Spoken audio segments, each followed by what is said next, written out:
DK ಶಿವಕುಮಾರ್ಗೆ CM ಮಾಡೋ ಭರವಸೆ 6 ವರ್ಷಗಳ ಹಿಂದೆಯೇ ಸಿಕ್ಕಿತ್ತ? ಜೈಲಿಗೆ ಹೋಗಿದ್ದಾಗ ಡಿಕೆಶಿಗೆ ಹೈಕಮಾಂಡ್ ನಾಯಕರು ಹೇಳಿದ್ದಾದ್ರೂ ಏನು? ಇಂತಹದ್ದೊಂದು ಪ್ರಶ್ನೆಗಳಿಗೆ ಗ್ಯಾರಂಟಿ ನ್ಯೂಸ್ಗೆ ಅಚ್ಚರಿ ಮಾಹಿತಿ ಸಿಕ್ಕಿದೆ. ಏನದು ಸಾಕ್ಷಿ ಅಂತೀರಾ? ಈ ಸ್ಟೋರಿ ನೋಡಿ. ಡಿಕೆಶಿಗೆ 6 ವರ್ಷಗಳ ಹಿಂದೆಯೇ ಫಿಕ್ಸ್ ಆಗಿತ್ತು ಸಿಎಂ ಹುದ್ದೆ. ಬಂಡೆ ತಿಹಾರ್ ಜೈಲಿನಲ್ಲಿದ್ದಾಗಲೇ ಹೈಕಮಾಂಡ್ ವಚನ.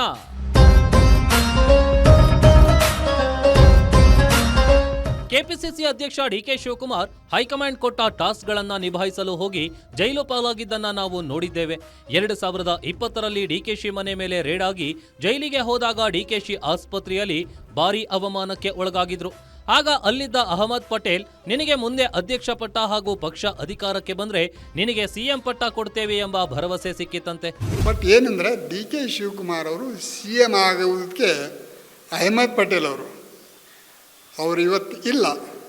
ನಾನು ಅವ್ರ ಬಗ್ಗೆ ಮಾತಾಡಿದ್ದು ನೀವು ಇದಕ್ಕೆ ಅಧಿಕಾರದಂತ ತಿಳ್ಕೊಬಾರ್ದು.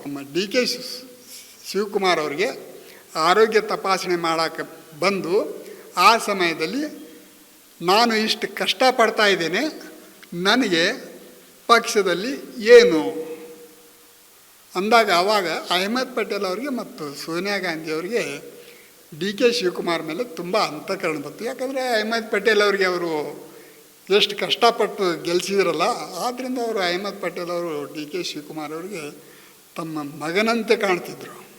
ಆದ್ದರಿಂದ ಅವರು ಒಂದು ವಚನ ಕೊಟ್ಟಿದ್ದು ನಿಜ, ಅಶ್ಯೂರೆನ್ಸ್ ಕೊಟ್ಟಿದ್ದು ನಿಜ.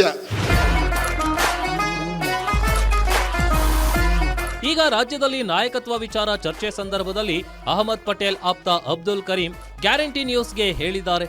ಅಂದು ಜೈಲಿಗೆ ಹೋಗುವ ಸಂದರ್ಭದಲ್ಲಿ ಡಿಕೆ ಶಿವಕುಮಾರ್ನ ಅಹಮದ್ ಪಟೇಲ್ ಬಂದು ಭೇಟಿ ಮಾಡಿದ್ದು ನಿಜ. ಕಷ್ಟಕಾಲದಲ್ಲಿ ಪಕ್ಷ ನಿಮ್ಮ ಜೊತೆ ಇರುತ್ತೆ. ಜೈಲಿನಿಂದ ಹೊರಗಡೆ ಬಂದ ತಕ್ಷಣ ಕೆಪಿಸಿಸಿ ಅಧ್ಯಕ್ಷ ಪಟ್ಟ ಕೊಡ್ತೀವಿ, ಬಳಿಕ ಪಕ್ಷ ಅಧಿಕಾರಕ್ಕೆ ಬಂದ್ರೆ ಸಿಎಂ ಸ್ಥಾನ ಕೊಡ್ತೀವಿ ಅಂತ ಭರವಸೆ ಕೊಟ್ರು. ಆದ್ರೆ ಇದನ್ನ ಡಿಕೆ ಶಿವಕುಮಾರ್ ನಂಬಲಿಲ್ಲ. ಇದು ಸೋನಿಯಾ ಗಾಂಧಿ ಹೇಳಬೇಕು ಅಂತ ಒತ್ತಡ ಹಾಕಿದ್ರು. ಬಳಿಕ ಸೋನಿಯಾ ಗಾಂಧಿ ಜೈಲಿಗೆ ಹೋಗಿ ಅವರಿಗೆ ಭರವಸೆ ಕೊಟ್ರು ಅಂತ ಅಬ್ದುಲ್ ಕರೀಂ ಹೇಳಿದ್ದಾರೆ. ಅವರು ವಚನ ಕೊಟ್ಟಿದ್ರೆ ಇವರು ಡಿ ಕೆ ಶಿವಕುಮಾರ್ ಅವರು ತುಂಬ ಮುಂದಾಲೋಚನೆ ಇರುವ ವ್ಯಕ್ತಿ. ರಾಜಕೀಯದಲ್ಲಿ ವಿಟ್ನೆಸ್ ಇಟ್ಕೋತಾರೆ ಅವರು. ಆದ್ದರಿಂದ ಅಹಮದ್ ಪಟೇಲ್ ಅವರು ನಿಮಗೆ ಕೊಡ್ತೇವೆ ಅಂತ ಹೇಳಿದ್ರು, ಅವ್ರು ಒಪ್ಪಲಿಲ್ಲ. ನೀವು ಒಪ್ತೀರಾ, ಮೇಡಮ್ ಒಪ್ಪಬೇಕಲ್ಲ ಅಂತ ಹಠ ಹಿಡಿದ್ರು ಅವರು.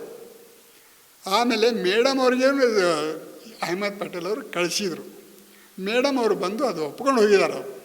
ಯಾಕಂದರೆ ಅಹಮದ್ ಪಟೇಲ್ ಅವರು ಕಳಿಸಿದಾಗ ಅದು ಈ ವಿಷಯ ಅಲ್ಲಿ ಚರ್ಚೆ ಆಗೇ ಇರುತ್ತೆ, ಅವರು ಒಪ್ಕೊಂಡಿರ್ತಾರೆ.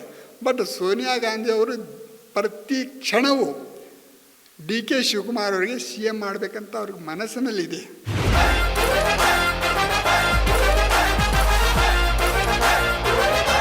ಒಟ್ಟಾರೆ ರಾಜ್ಯದಲ್ಲಿ ನಾಯಕತ್ವ ಬದಲಾವಣೆ ಸಂದರ್ಭದಲ್ಲಿ ಅಬ್ದುಲ್ ಕರೀಂ ಕೊಟ್ಟಿರುವ ಹೇಳಿಕೆ ದೊಡ್ಡ ಮಟ್ಟದಲ್ಲಿ ಸಂಚಲನ ಸೃಷ್ಟಿಸಿದೆ.